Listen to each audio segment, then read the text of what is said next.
Welcome to Canada Immigration Questions and Answers channel. This is where you get information about different types of ways to move and stay in Canada without problem. If you like our content, kindly press subscribe button. You can also hit the like button and press notification bell so that you be notified whenever we drop a new video. The question we are going to answer today is as follows. Can I get a job easily if I have a PR visa of Canada? Congratulations on getting your PR.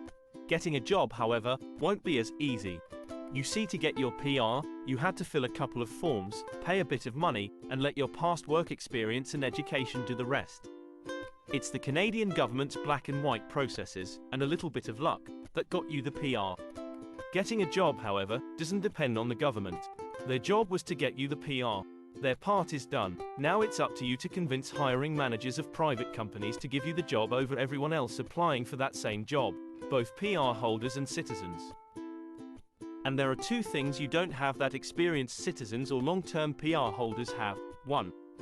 Canadian experience. 2.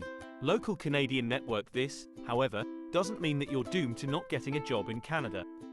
It just means that you have to apply that much more effort in your job search. I was in this place several years ago. I researched for an entire year on how to job search using strategies that most people don't follow. I knew that in order to overcome these two obstacles and beat my competition to that job, I had to put in the work and effort to make it happen. It worked. With no Canadian experience or a local network, I was able to secure a job offer in just 3 weeks after landing at one of the largest telecommunications companies in Canada, which paid 40% higher than what I was expecting to earn in my first job. Sounds easy, doesn't it? Note, if you consider that it required spending 2 hours every day at home country from 6 to 8 a.m., and doing that every day for a year before I moved to Canada. That upfront effort made it look easy. But let me try and make things a little easier for you, and pass on what I've learned. If you're listening to me now, you may be in one of two categories. 1. You live outside of Canada with a PR waiting to make the big move. 2. You've just landed in Canada with your PR, looking for your first job. If you currently live outside Canada, don't bother applying for jobs until you are 1 to 2 months away from your landing date. Till then, you can update your LinkedIn profile details to Canada and connect with Canadians in your professional industry and start online conversations with them. Make sure these are people who have the power and authority to hire you. Not recruiters. Recruiters want people who are ready to work right now.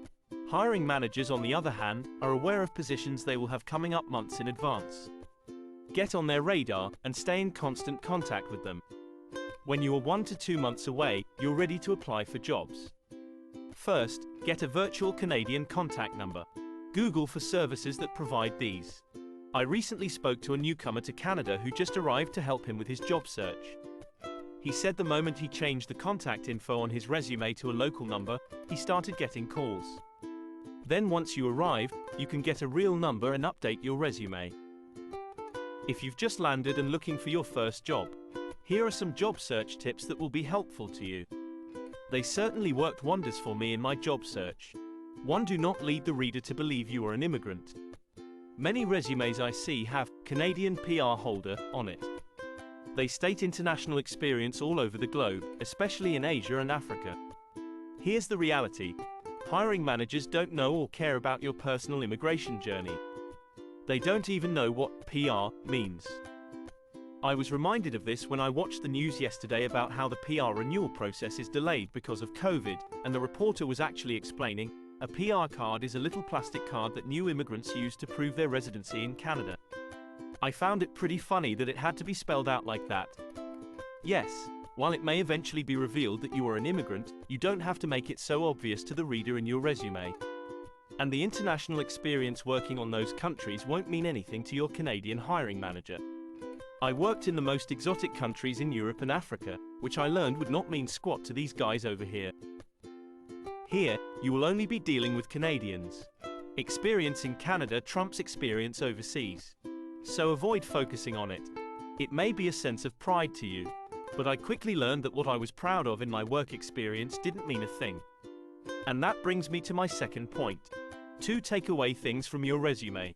While you might be shocked to read that you have to take things away from your resume, I found that if you prioritize what the hiring manager is looking for first, it will make your job search a lot easier. Focus on what's being asked for in the job that is being advertised. A little bit of effort and research will reveal what the Canadian job market needs from your position today. Update your resume to focus on what's being asked and take away what's not being asked. It will be painful, I know, but generally speaking, your job search will be a lot easier if you focus on what the employers want first over what you've done in the past. 3. Contact hiring managers directly. In many cases when applying for the job, there is a preferred candidate for the role. These are your competition, those citizens and long-term PR holders I mentioned earlier. If all you are is a piece of paper, your resume, to the hiring manager, you will lose the race to these folks. Contacting the hiring manager directly can turn the odds in your favor. You stand a much greater chance of scoring the job interview if you do this. This one simple tip is how I got 3 jobs offers in just 3 weeks of landing in Canada. How do you contact the hiring manager, you ask? 1. Google for their email address. 2. Do a filtered LinkedIn search for them. 3. Google their office address and physically post your resume. Yes, I actually did this. Be creative and investigative. 4. Record yourself answering basic interview questions. When I help PR holders to ace the job interview, the question they get wrong the most often is, "Tell me about yourself." Yes, they screw up the very first question of the job interview. And usually, it's to do with the answer structure, but mostly to do with the manner in which they answer. I always record the answer and play it back to them. When they hear what I hear, they are completely shocked at how they sound. I don't sound confident at all. Am I really rambling that much? They ask themselves. Do yourself a solid favor. Get into a quiet room alone, turn on the recording app on your phone, and answer the simple question, "Tell me about yourself."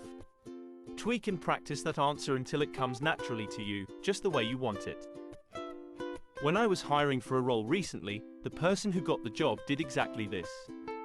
How do I know? Because he did 3 rounds of interviews with different audiences, and I was there in every one of them. And every time someone asked him this question, he gave the exact same answer. He got the job. Easily. 5. Customize your cover letters. I'm going to tell you my secret weapon for cover letter writing. It's called the T-type cover letter. Somewhere in the middle of your cover letter, insert a table with 2 columns. On the left column, the title is Your Requirements. On the right column, the title is My Qualifications. Copy-paste key requirements from the job description on the left. Speak to those requirements very briefly on the right. 5 ways you can make your job search easier as a PR holder.